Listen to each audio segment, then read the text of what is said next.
국가의 핵심 과제로 저출생 문제 해결이 시급한 가운데 국민의힘과 더불어민주당이 저출생 문제 해결을 위한 대책을 총선 공약으로 발표하며 정책 대결을 펼치고 있다.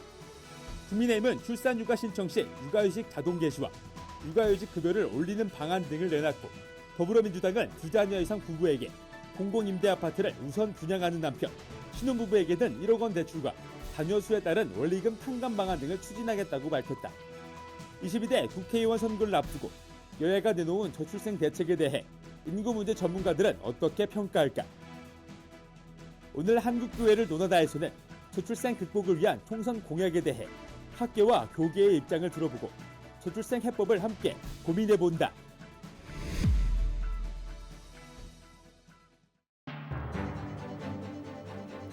안녕하십니까. 한국교회를 논하다 진행을 맡은 박찬호 교수입니다.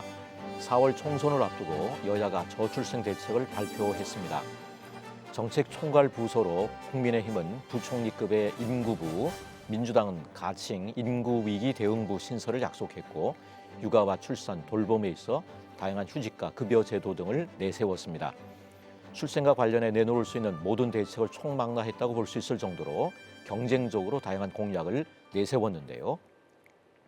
오늘 한국교회를 논하다에서는 여야의 저출생 대책과 관련한 공약의 내용을 자세히 짚어보고, 이번에 내놓은 공약들이 얼마나 실효성이 있는지 꼼꼼히 따져보는 그런 시간들을 마련했습니다. 함께 오늘 말씀 나눠주실 출연자들을 소개하겠습니다. 한국공공정책개발연구원의 장헌일 원장님 나오셨습니다. 예, 반갑습니다. 네, 반갑습니다.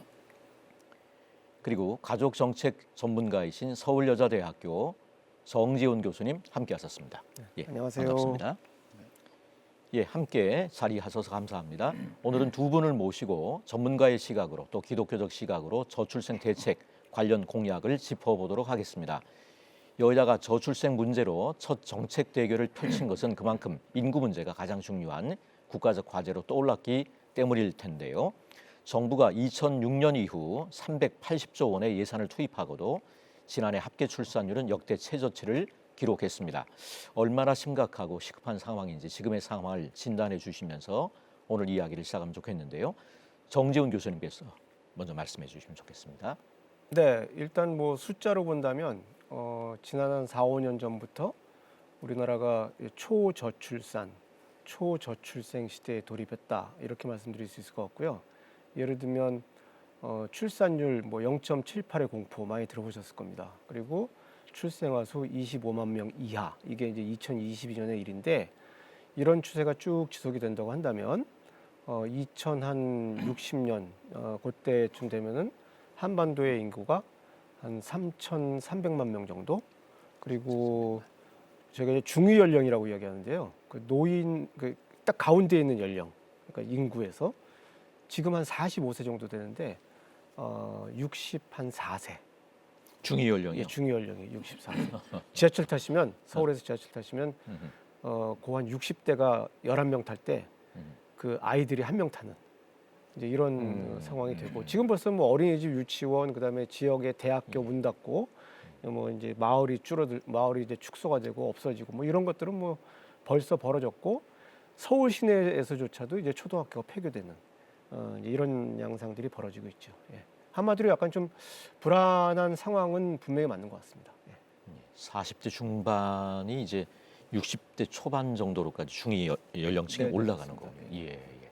예. 장헌일 원장님께서도 한번 짚어주시면 좋겠습니다. 네, 우리가 저출산 이렇게 자꾸 이야기하는데 우리나라는 1983년도입니다. 그러니까 합계 출산율이 2.1명 미만일 때, 그러니까 우리가 실질적으로 2.06명이었는데, 사실 1983년임에도 불구하고 우리는 굉장히 무감각해 지금 있거든요.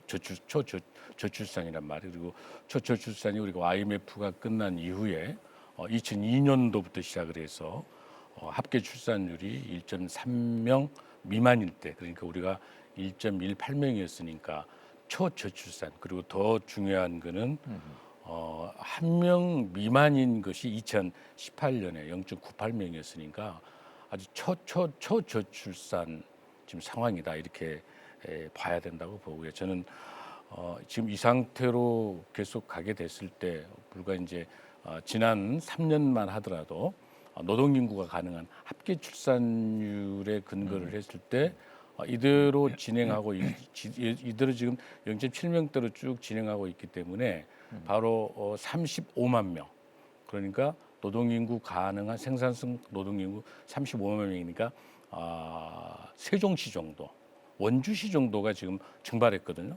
그리고 앞으로 지금 7년 후만 된다 하더라도 333만 명의 생산 가능 인구가 증발하는 아주 초유의 지금 위기 속에 와 있다라고 말씀을 드리고요. 생산 가능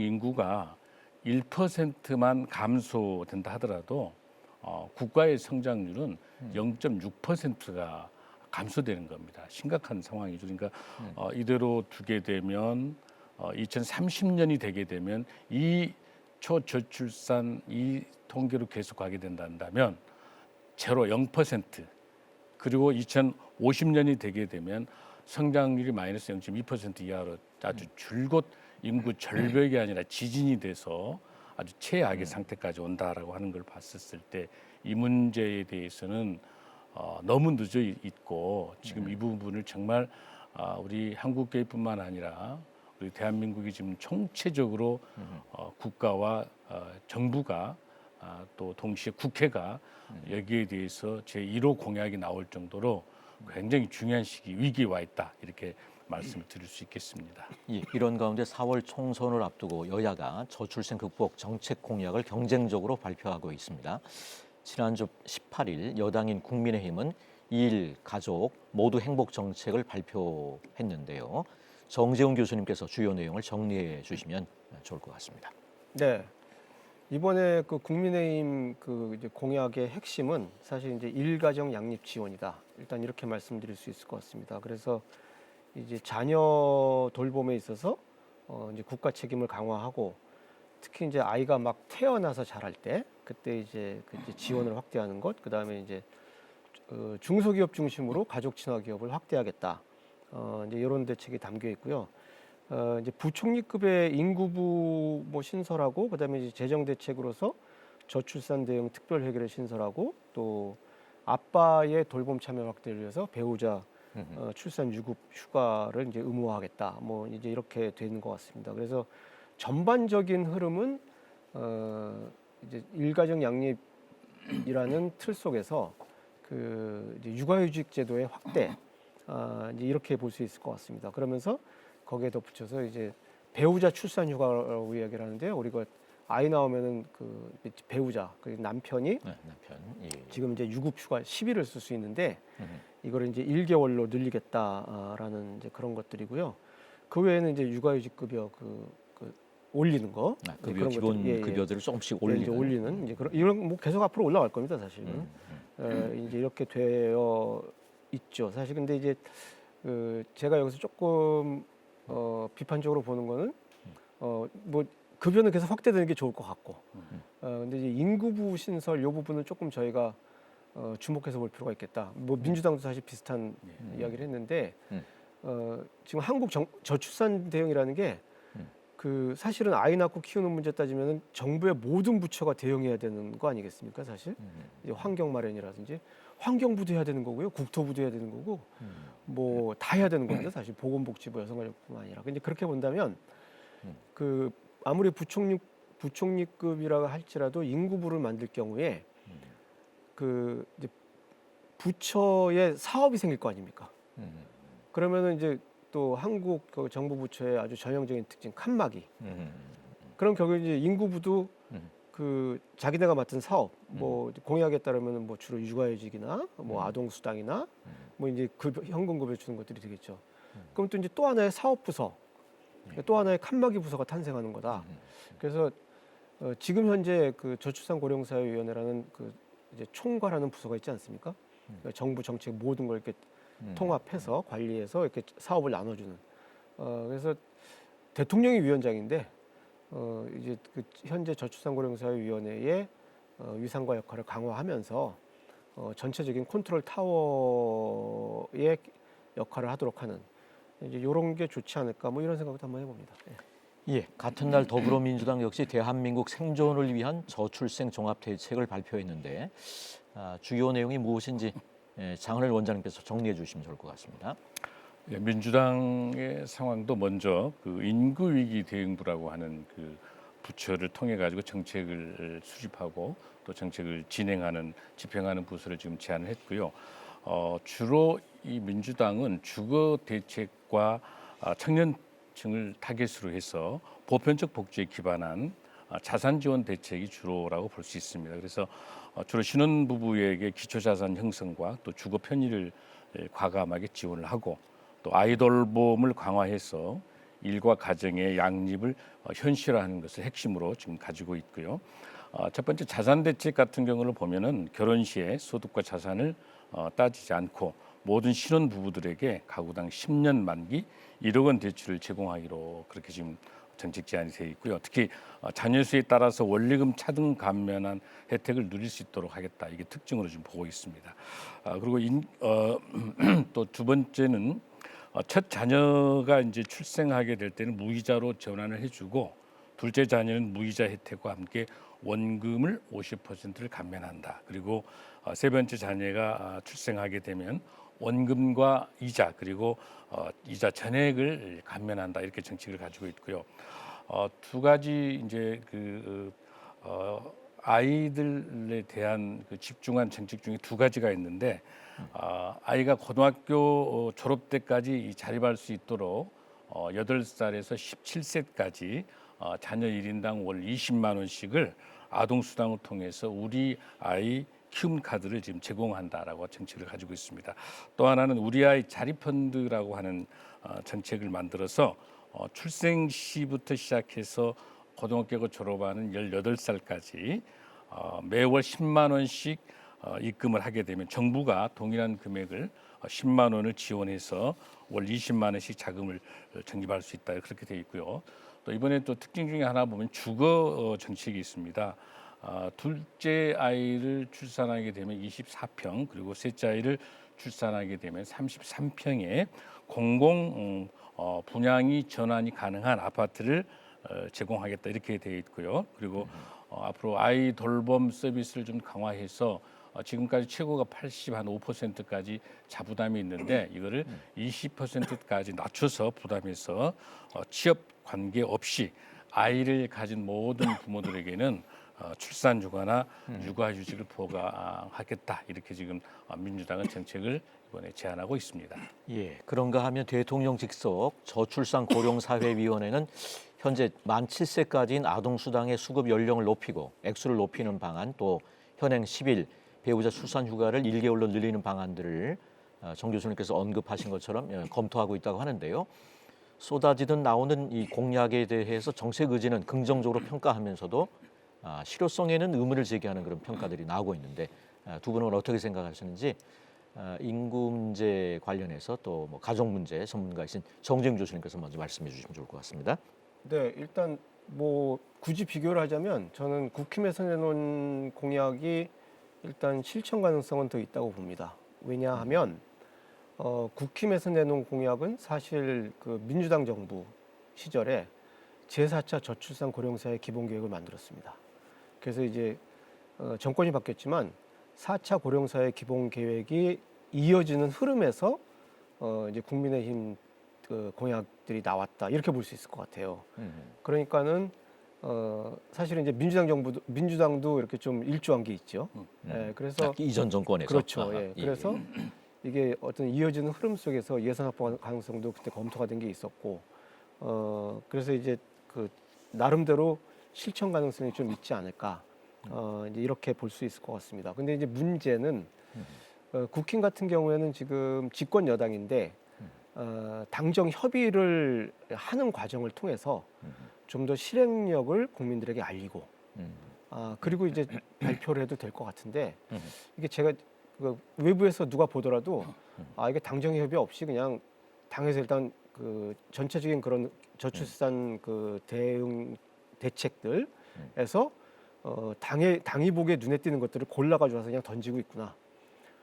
그래서 이건 조금 당정 협의를 좀 더 뒤늦게나마 늦었지만 거쳐서 조금 더 국민들이 이건 정말 이제 연속성을 정책의 연속성을 보장하면서 이제 실행하려고 하는구나 이런 어떤 그 확신을 좀 심어줬으면 좋겠고요.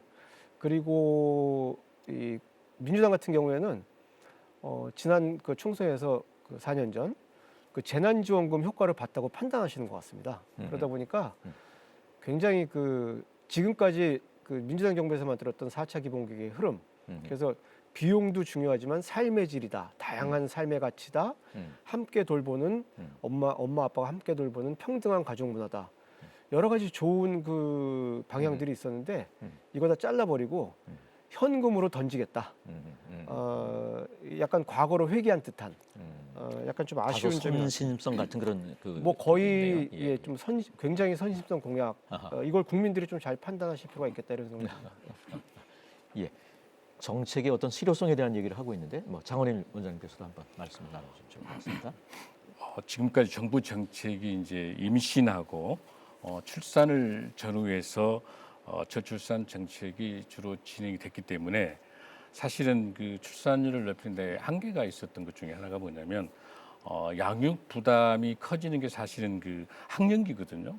거기까지에 대한 지원은 우리나라가 굉장히 미약했습니다. 그런 의미에서 저는 여야 다 굉장히 중요하게 저는 보고 있는 게 뭐냐면 최소한 이제 만 7세까지만 아동수당 부분인데 사실은 만 18세까지 스웨덴이라든지 또 프랑스라든지 전 서구 출산율을 반등시켰던 대다수의 나라들 같은 경우는 18세까지 지원이 진행되니까 저는 이번 기회 때 아이 키움이라든지 민주당의 또 17세 또 자립펀드 18세 같은 경우는 이 돈을 투입을 하지만 효과가 있는 것은 뭐냐면은 이 기간이 양육 부담이 가장 많이 드는 학령기다라고 이렇게 해서 저는 볼 수 있기 때문에 이 정책을 잘 여야가 잘 이번 기회 때 저출산 문제를 해결할 수 있는 방안 중에 하나는 조금 더 출산과 임신도 굉장히 중요하고 가장 많은 예산이 집중되고 있고 또 하나는 이제 많은 우리 주부들이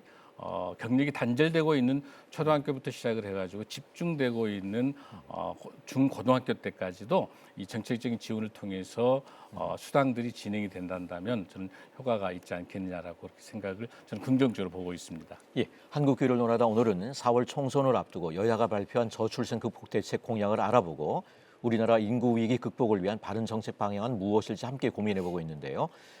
그렇다면 세부적으로 공약을 하나씩 짚어보고 싶습니다. 먼저 공통적으로 컨트롤 타워를 신설하겠다라고 하는 의견이 눈에 띄는데 어떤 의미를 담고 있는지 정지훈 교수님께서도 나눠주시죠.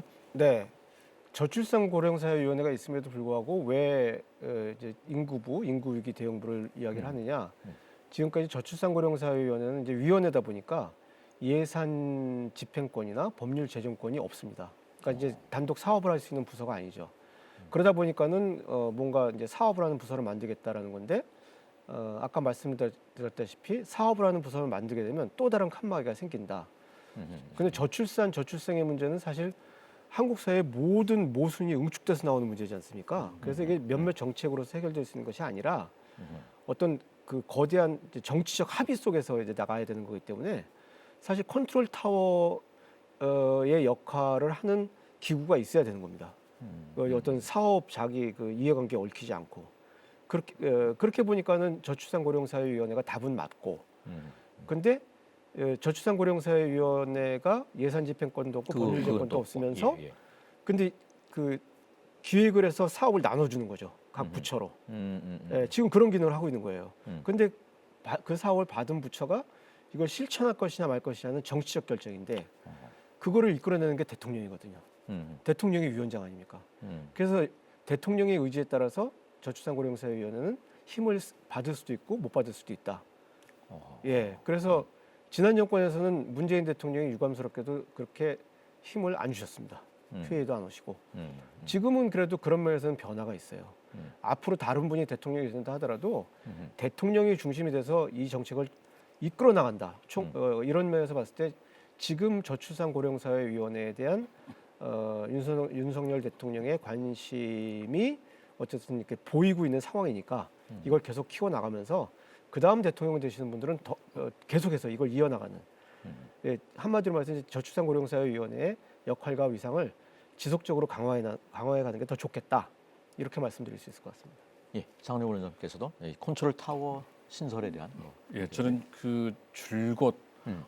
우리 아동 돌봄을 다루면서 제가 줄곧 주장했던 게 아동 돌봄청을 만들어서 지금도 사실 교수님도 지적하신 것처럼 이 돌봄만 같은 경우를 보더라도 보건복지부, 교육부, 또 여가부 이런 이 칸막이가 있어가지고 예산도 낭비되고 정책도 분산된 것처럼 저는 그래서 아동 돌봄청을 꼭 설립을 해서 이 돌봄 정책을 해야 된다 이제 이렇게 제가 주장을 해왔었는데 이 같은 맥락입니다. 교수님 이야기처럼 저출산고령사회위원회가 그 역할들에 대한 재정에 대한 권한과 또 집행권까지 있는단다면 두말할 것이 없을 것 같아요. 근데 만약에 이제 이게 좀 시간이 걸리고 그런다 한다면 이번에 모처럼 여당과 야당이 인구라고 하는 그 주제를 가지고 부서를 설치하겠다고 하는 그 제안을 했기 때문에 저는 국민의힘이 나타내는 인구부는 너무 단순한 인구라고 하는 측면의 언어를 가지고 있기 때문에 저는 굉장히 약하다고 보고요. 또 인구 위기 대응도 너무 그 공격적인 이런 미래를 보지 못하는 부서이니까 저는 만약에 긍정적인 건 있습니다만은 이거를 인구 미래부 정도 해서 비전을 제시하고 대한민국 비전으로 가야지 그 어떤 부서 하나 만드는 것이 저는 중요치 않다 이렇게 말씀을 드리고요. 또 하나 지금 일본의 상황도 지금 합계 출산율 1.3명 되면서 위기를 가지고 만든 게 2025년부터 임신 출산 관련을 포함해 가지고 어린이 가정청을 일본이 만들었거든요. 어린이 가정청. 예, 어린이 가정청. 비교적 이제 일본도 해보고 보니까 안 되는 거예요. 각 부처별로 칸막이가 너무 심하니까. 그래서 어린이 가정청 가지고 2025년부터 정책을 만든다. 기시다 정부도. 저는 지금이라도 해서 부를 만든다면 말씀드린 것처럼 조금 더 일본이 시행착오를 갖고 있었던 그래서 일본도 보면은 후생 노동성이라든지 그다음에 내각부하고 이런 것들이 갈등들 속에서 집행이 되질 않아서 저출산 효력이 전혀 없었던 것처럼 우리나라는 좀 인구 미래부로 미래를 가지고 가정 인구라고 하는 측면보다는 가족이라고 하는 그 관점에 맞춰서 미래의 아름다운 가족을 만드는 데 있어서 저출산과 고령화를 어떻게 연결할 것인가 이런 측면에 있어서 이 컨트롤 타워를 만들어야 된다고 보고 저는 이제 또 하나 제안하고 싶은 게 어차피 여야가 이번에 제안한 게 이런 그 여가부를 폐지 저는 제가 보기 여가부 폐지가 아니라 여가부를 개성한 것 같아요. 인구부를 만든다는 그 생각들이 그러니까 조금 더 사고의 변환과 정책 변화를 분명히 갖고 여와 야가 똑같이 이번에 저출산 대책 중에 하나를 인구부와 인구 대응 위기부를 만든다 했으니까 총선 전에라도 인구 미래부에 관련된 이 부서는 빨리 합의를 해서 이 정책을 만들어낼 수 있는 하루라도 골든타임을 넘기면 안 된다라는 그런 측면에 있어서 저는 인구 미래부로 함께 여야가 합의해서 이번 총선이 아니더라도 3월 달이라도 빨리 이 협의가 들어가야 된다. 이걸 말씀을 드리고 싶습니다. 예, 육아휴직이나 급여 관련 내용은 여야가 닮은 듯 다른데 어떻게 보시는지 정지훈 교수님께서 나눠주시죠. 네, 그 국힘공약 같은 경우에는 부모를 대상으로 하는 메시지를 던지고 있고 이제 민주당 같은 경우에는 결국 부모가 다 받는 돈이긴 하지만 아동에게 이렇게 아동을 대상으로 하는 어떤 메시지를 던지고 있다. 일단 이렇게 말씀드릴 수 있을 것 같습니다. 그래서 민주당 같은 경우에는 주로 이제 아이에게 얼마를 주겠다. 그게 뭐 아동 수당의 형태가 됐든 펀드 형태가 됐든 이제 그것 좀 다르지 않습니까? 근데 이제 그 문제는 재원을 어떻게 확보할 것이냐? 왜냐하면 지금 자녀 아동 돌봄 지원 체계와 관련해 가지고 뭐 유보 통합, 늘봄 학교 이런 이제 그 사회적 돌봄 체계 변화가 일어나고 있는데 여기에 또 이제 막대한 재원이 들어갈 거거든요. 근데 이제 같은 재원을 가지고 이제 그런 재원을 우리가 지방재정 교부분에서 쓰겠다, 뭐 교육재정 교부분에서 쓰겠다 이러고 있는데 그 이제 민주당도 비슷한 생각을 가지고 있는 것 같아요. 그래서 이제 재원 발굴에 문제가 있을 수 있을 것 같고 한계가 이제 국힘 같은 경우에는 이 육아휴직을 확대를 한다든지 급여를 인상한다든지 그래서 최대 급여를 뭐 210만 원까지 인상하겠다. 배우자 출산 휴가를 늘리겠다. 다 이제 유급이니까 돈이 들어가는 예, 거 아니겠습니까? 돈이 예, 들어가는 그래서 문제가, 예. 이제 이런 점에서 조금 차이가 이제 난다. 근데 결국 공통점은 다 이제 현금 급여의 인상에 있다. 그러니까 뭐 비용 지원 어느 정도 될 수 있을지 모르겠지만 상당히 많은 부모들이 아이를 안 낳는 이유, 삶에 만족하지 못해서 이 부분에 있어서는 조금 이제 후속 대책을, 후속 공약을 좀 기다려봐야 되겠다. 내지는 아쉽다. 뭐 이렇게 얘기할 수 있을 것 같습니다. 예, 장은영 원장님 뭐 이 부분 첨가하실 부분 있습니다. 저는 좀 아쉽다고 생각하는 게 이 사실 육아휴직이나 이 관련된 이 부분들은 이 주체가 되는 게 기업체거든요. 기업체들과 충분하게 협의가 지금 우리 교수님이 아까도 지적하신 것처럼 국회와 그리고 또 정부가 이 논의를 진행을 할 때 경제계와도 같이 충분히 논의를 좀 거쳐서 이번에 정책이 좀 나왔으면 하는 건데 좀 아쉬운 부분이고요. 실질적으로 제가 조사한 그 자료를 보니까 2022년도 한국 육아 출산 유급 휴가 관련돼서 우리나라는 지금 90일, 그러니까 12.9주밖에 되지 않고요. OECD 38개국의 포르투갈, 호주하고 멕시코를 제하고 최하위거든요. 그리고 OECD가 지금 18.5주고 그리고 EU 연합 같은 경우가 21주.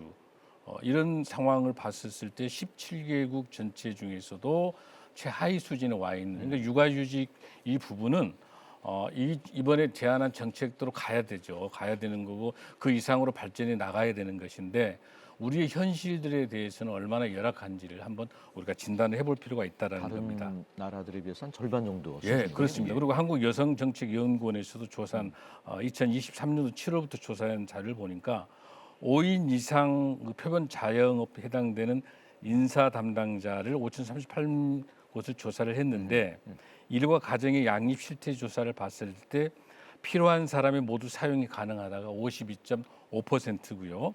일부만이 27.1%인데 여기 문제가 되는 게 뭐냐면 이 내용을 필요한 사람들이 모두 사용할 수 있다는 300인 이상에 해당되는 분들이 95.1%입니다. 그러니까 쉽게 이야기해서 5명, 9명 이렇게 중소되어 있는 이런 데는 생각도 못하는 것이죠. 그래서 이 부분들 같은 경우는 사용할 수도 없는 이런 상태이기 때문에 정부가 국회와 같이 협의를 해서 경제계가 이 친가정적인 기업의 문화 이런 것들을 만들 수 있도록 그리고 초저출생의 국가의 위기라고 하는 것들을 공감대를 기업이 가져주고 함께 논의를 해서 이 출산 유급 휴가뿐만 아니라 모든 이 급여 내용들도 정부가 신속하게 경제계와 논의를 해서 현실 실효성이 가능한 정책으로 세워주길 간절히 바라는 마음입니다. 예, 다음으로 양육 지원 대책이 궁금한데요. 실질적으로 많은 지원이 필요한 분야인데 이 부분 장은영 원장님께서 정리하고 평가해 주시면 좋을 것 같습니다. 예, 국민의힘 같은 경우는 이제 새학기 도약 바우처로 해서 이제 50만 원 지급, 연 100만 원. 또 민주당은 모두 제가 말씀드린 것처럼 우리 아이 킴 카드라든지 또 우리 아이 자립 펀드라는 걸 통해서 8살에서 17세까지 그리고 0세에서 18세까지 졸업할 때까지 매월 10만 원씩 또 정부가 또 10만 원 매칭 펀드를 통해 가지고 이걸 합해 보니까 1억 기금이 되더라고요. 그래서 이런 양육 지원에 대한 이 정책들은 굉장히 중요하다고 보고 아까 말씀드린 것처럼 양육기에 굉장히 중요한 정책 예산이기 때문에 학령기에 지원이 돼야 된다라고 하는 것들을 말씀을 좀 드립니다.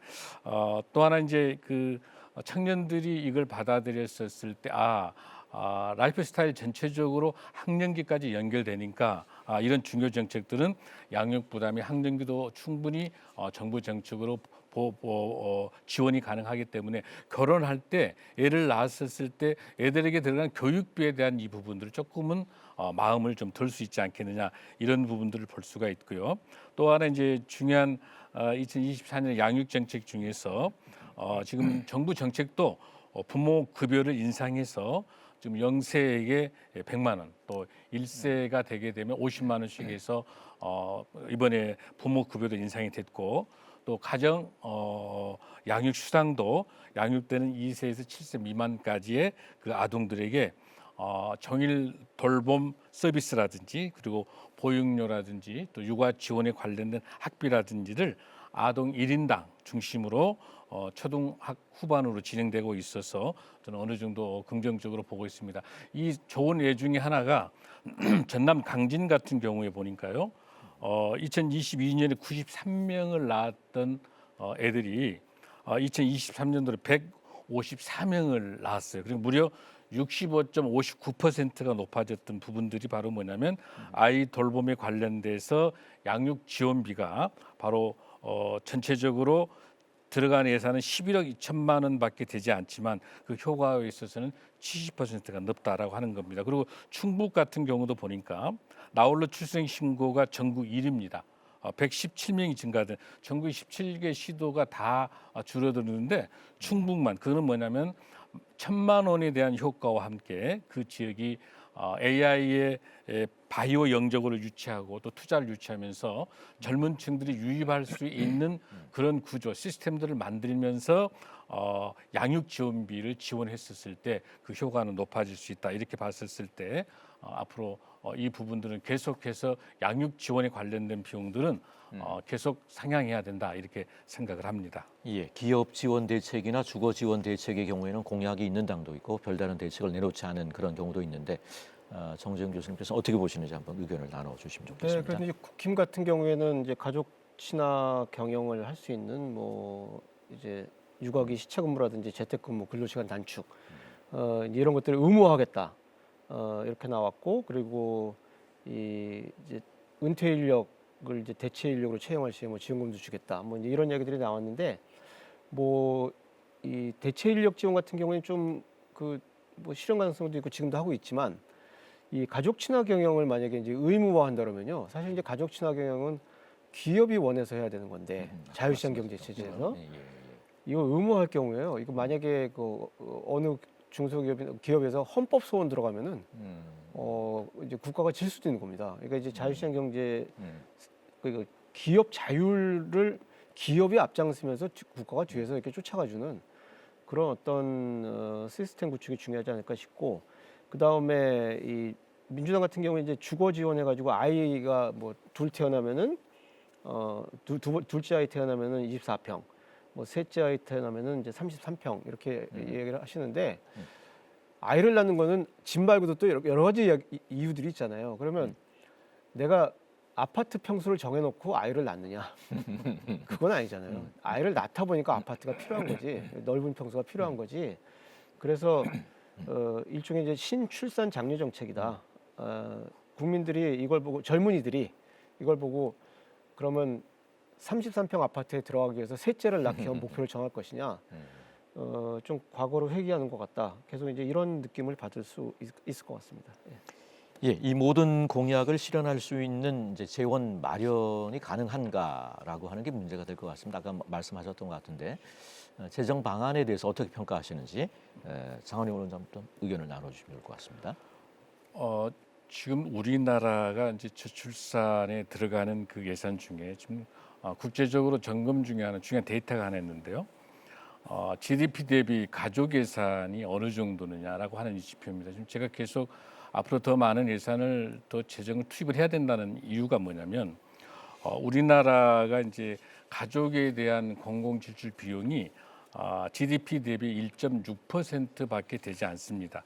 사실 OECD 국가의 통계를 보면 우리나라가 31위 최하위거든요. 그 이유 중에 하나도 1.6%이기 때문에 우리가 지금 380조라고 이야기를 하지만 전 세계 최하위예요. 예산 첫 출산 문제를 해결하려고 한다고 하는 것은 9억뿐인 것이죠. 실질적인 예산이 지금 지원이 안 되고 있는 거고 그러려면은 OECD 38개국이 가지고 있는 평균에 해당되는 2.1% 정도는 돼야 어느 정도 가능성이 있다라고 볼 수가 있겠고요. 그런 측면에 있어서 저는 프랑스 정도의 수준을 보고 싶습니다. 즉 뭐냐면 3% 정도의 공공지출에 가족 예산을 투입을 해야 된다. 지금 저는 시급하게 그래서 우리 정 교수님 말씀하신 것처럼 저출산고령사회위원회의 역할을 강화할 필요가 있는 게 저출산부터 시작해서 고령화까지 연결되는 라이프 스타일 속에서 정책 예산을 GDP 대비 가족 예산을 투입을 통해 가지고 저출산 문제가 해결이 안 되면 고령화에 부양수라든지 지수라 생산 가능 지수도 영향을 미치고 있으니까 저는 그래서 그 GDP 대비에 대한 가족 예산 지출이 중요하다라고 하는 것들을 또 말씀을 드리고요. 또 하나 지금 헝가리 모델을 많이 지금 이야기를 하고는 있는데 이 부분도 많은 허상들이 많이 있습니다. 많은 허상들이 있는데 어쨌든 헝가리를 지금 제가 모 신문도 모두 언론에서 계속 강조하고 있는데 그 중요한 게 뭐 한 명 출산할 때 얼마 이게 중요한 게 아니라 이 헝가리란 이 나라가 지금 사실 4,180만 원입니다. 즉 1,100만 포린트거든요. 헝가리 돈으로 그 예산으로 봤었을 때 그 예산을 투입했던 그걸 제가 뽑아보니까 헝가리도 GDP 대비 예산이 얼마냐면 5%예요. 저는 헝가리 그 얼마 지원했다 출산할 때 이게 중요한 게 아니라 헝가리가 단일 민족으로서 이민을 받지 않게 하기 위해서 쓰는 GDP 대비가 5% 정도 된다. 그러면 제가 계산해 보니까 우리나라 GDP로 보면은 5%가 되려면 110조 원입니다. 110조 원입니다. 그러니까 단일 연도에 110조 원이기 때문에 우리에게 있어서는 5%까지는 안 가더라도 3% 정도, 체면 2%, 그다음에 3%인데 2% OECD 중간의 평균 정도로 아닌 것 같아요. 지금 너무 시급하고 너무 급하기 때문에 이 예산 투입도 집중적으로 나는 이번 국회가 22대 국회가 되게 되면 아예 3%로 해서 유럽 중심으로 예산을 세워서 재정을 마련하도록 하고 지금 현재 여야가 나타내고 있는 뭐 3조 원, 28조 원인데 이건 정확한 뭐 통계 추이에 예산 추계가 되어 있지 않고 뭐 다른 예산 특별하게 만든다고 하지만 근본적인 예산을 해야. 왜냐하면 지금 분위기가 감세로 또 가고 있는 위험성도 있어요. 예산이 굉장히 부족합니다. 그래서 집중적으로 진행을 해야 되겠다 이렇게 말씀을 드립니다. 예, 저출생 문제는 우리나라뿐 아니라 선진국들의 공통된 과제인데 이 출생률 반등에 성공한 정책을 편 국가가 있는지 뭐 참고할 만한 사례가 있다면 정 교수님께서 한번 소개해 주시면 될 것 같습니다. 네, 일단 근데 간단하게 말씀드리면 서유럽 대륙의 이제 어떤 복지 국가들이라 할지라도 국가가 투입을 할 테니까 국민들은 나와라. 이 숫자 관리식의 어떤 인구 정책으로 접근하는 게 아니라 여러분들이 관계를 맺고 그래서 사람을 사귀고 아이를 낳게 되면은 지원을 해주겠다. 아이 중심으로. 라는 어떤 그 이제 관계를 지원해주는 관계 형성을 지원해주는 관계 맺기를 지원해주는 어떤 그런 가족 정책적 접근을 공통적으로 하고 있다. 과거에도 그랬고 지금도 그러고 있다. 그런 것들이 그 가운데서 엄마의 이제 육아 부담이라든지 그다음에 이제 취업 이중 부담을 덜어주는 평등한 가족 내의 돌봄 이런 식으로 정책 전환을 하면서 효과를 보고 있다. 그래서 일단 뭐 독일 같은 경우에 전형적으로 이 엄마만 돌보는 사람이다 했다가 부모가 돌보는 사람이다 이렇게 가족 정책의 전환을 하면서 일단 인구 출산율 어떤 반등을 본 이제 이런 국가라고 봤을 때 전반적인 흐름에서는 인구 정책이 아니라 가족 정책으로 국민들에게는 가족 정책으로 접근을 해야 된다. 그리고 가족 정책 안에서 엄마 아빠가 함께 키울 수 있는 그런 여건을 만들어 주면 일가정 영입을 할 수 있도록 해주면 부모가 그러면은 출산율의 반등을 볼 수 있다라는 게 전반적인 서유럽 복지국가의 흐름이다. 특히 독일이 그 흐름에서 좀 뒤처졌다가 최근에 그래도 이제 스웨덴이나 이런 나라들에서 늦게 좀 이렇게 출산율의 반등을 이루었다. 뭐 요 정도 말씀드릴 수 있을 것 같습니다. 어떤 방향성이 굉장히 중요하군요. 그러니까. 그렇죠. 예, 끝으로 정부에 당부하고 싶은 말씀 또 우리 기독교인들은 유권자일 뿐만 아니라 생육하고 번성하라고 하는 하나님의 명령을 실천해야 할 사명자이기도 한데요. 한국 교회와 성도들이 어떤 역할을 감당해야 할지 말씀을 나눠주시면 좋을 것 같은데요. 장훈일 원장님부터 나눠주시죠. 예. 생육하고 번성하라 그리고 이제 충만하고 정복하고 모든 생물을 다스리라라고 하는 말씀이 있는데 이 말씀에서 우리가 다스리라는 이 단어를 꼭 기억했으면 좋겠습니다. 이 다스리다 이 라다라는 단어가 가지고 있는 건 돌봄이거든요. 아동부터 시작해서 우리 노인 돌봄들까지 돌봄이라고 하는 하나님의 창조 질서에 대한 돌봄이라는 것들을 꼭 생각했으면 좋겠고 우리 한국 교회가 지금 일제 강점기라든지 6.25를 거쳤을 때 우리의 키워드는 순교였습니다. 그리고 산업화 민주화가 진행됐을 때는 우리는 부흥이었습니다. 그러나 이 시대 우리 한국 교회가 초저출생 시대에 무엇에 대한 키워드를 던질 것인가? 저는 바로 그건 뭐냐면 생명 존중에 대한 그리고 가족 공동체, 사회 공동체, 단절되는 이 사회 속에 공동체를 회복하는 것이 중요하기 때문에 저는 우리 한국 교회가 그 어느 때보다도 가족을 소중하게 여기고 또 생명을 소중하게 여기고 아이 낳아서 행복한 대한민국을 만드는 일들을 교회 안에서부터 아름다운 출생될 때 우리 교회에서 최고 이벤트를 해야 된다고 봐요. 한 해가 태어나게 되면 국가를 살리는 그런 상황에서 최고의 축제를 만들면서 또 그 가족을 축복할 수 있는 그런 분위기가 됐으면 좋겠다는 것을 말씀을 드리고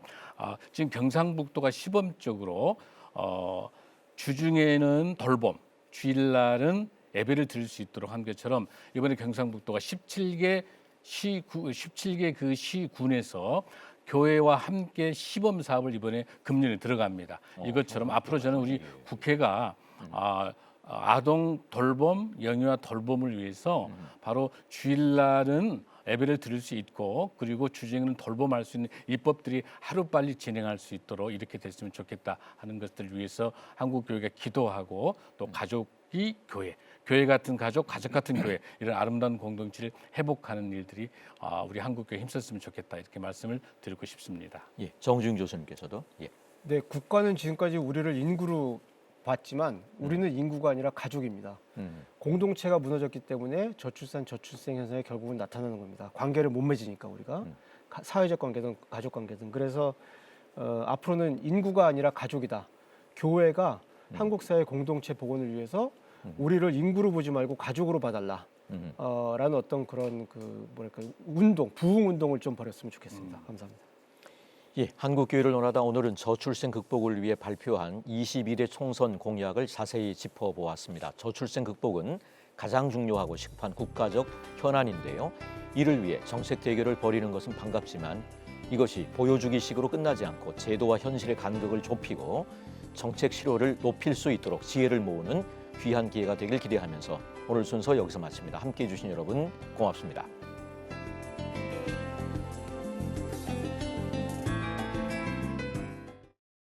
이 프로그램은 여러분의 미디어 선교 후원으로 제작되었습니다. 선교는 사명, 후원은 동역. 당신도 복음을 전할 수 있습니다. 선교 후원 02-6333-1003번